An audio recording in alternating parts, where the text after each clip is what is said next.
Liverpool have made it into the top four. What a season! What an absolutely amazing season that we've seen.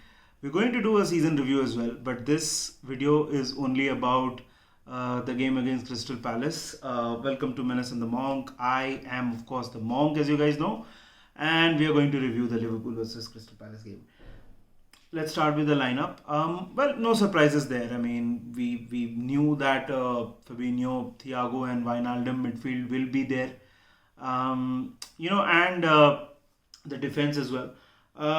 It was now coming to the gameplay in the front three, of course, as expected, as it was. One good thing was, of course, to see both Henderson and Diogo Jota on the bench, and Jota getting some minutes on the field as well. But we'll come to that.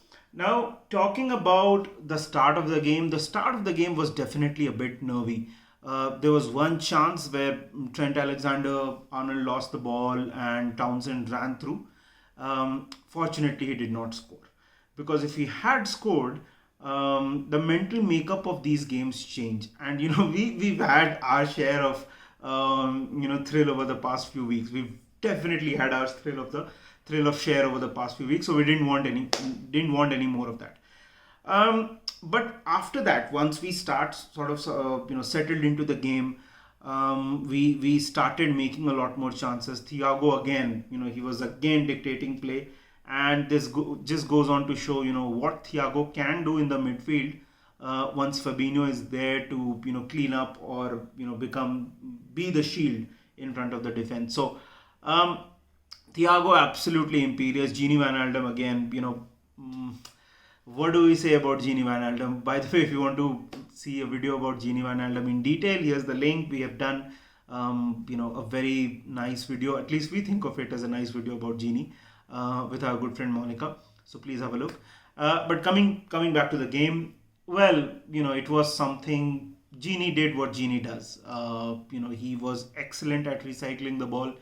It's so difficult to take the ball off Gini Wijnaldum, and that is something we are going to miss so much next season onwards. Of course, we still hope that Gini has a change of heart and decides to stay, but it looks more and more unlikely, and Gini unfortunately will leave Liverpool.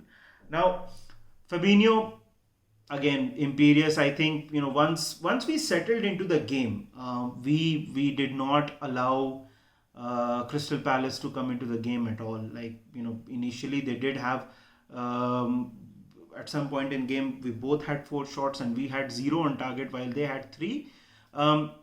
As the game matured, that became absolutely clear that we were not letting them any sort of letting into the team, and they are a dangerous team. Let's be honest. They had Wilfred Zaha, who has oodles of pace, against two relatively inexperienced centre backs.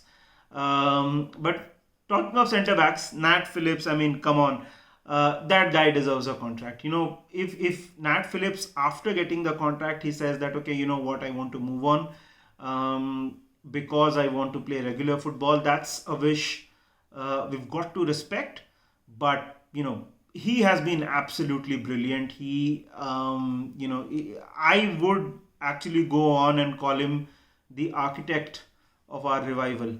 One of the best things that happened was that he was able to play the game against United. Again, goal line clearances against United, against Burnley. Absolutely brilliant performance here. The guy is just so good.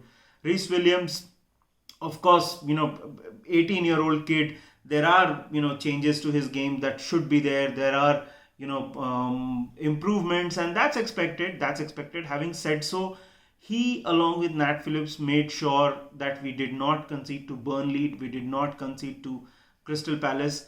Absolutely brilliant performance by the centre backs. This is, if I have to describe that in one word, it would be great. Trent being Trent, like I said, except for that mistake, he was really good. And now talking about Sadio Mane, I think Sadio was just waiting for a crowd to come back, and you saw that. Like he was sharp as a rabbit. He was taking players on, he was dribbling, he was doing everything. Of course, he got the 2 goals, and Salah as well. I mean, everything except the goals were missing. He missed out on the golden boot, but I'll tell you what, he would gladly take no golden boot over finish in the top four. All in all, Firmino again brilliant. Milner came on later, and Milner, although didn't have a lot of time to do what he does, but even then Milner was really really good. Bobby Firmino, again, one of the best things that I've seen in the past few games is that Bobby Firmino is starting to, get back into, what Bobby Firmino does. So that's absolutely brilliant, and it only bodes well for us. Diogo Jota didn't get a lot of time, but he was again making runs. So that's a bit about the players, but most importantly, we are in UEFA Champions League next season. That is such a huge boost. I mean, we are going to do a detailed season review where we will talk about these things in detail, but I'm sure you all are as excited as me. It's absolutely brilliant that we did achieve this from where we were, and cannot thank the team enough. Not thanking, cannot praise the team enough. Cannot talk more about the kind of mentality these players have. So this was me talking about the Liverpool versus Crystal Palace game, and it's absolutely brilliant to see Mo Salah, Virgil van Dijk, Thiago, and other players come together and make sure that Nat Phillips, how can I forget him, Nat Phillips, come together and make sure that we play Champions League football next season. Thank you, and bye bye.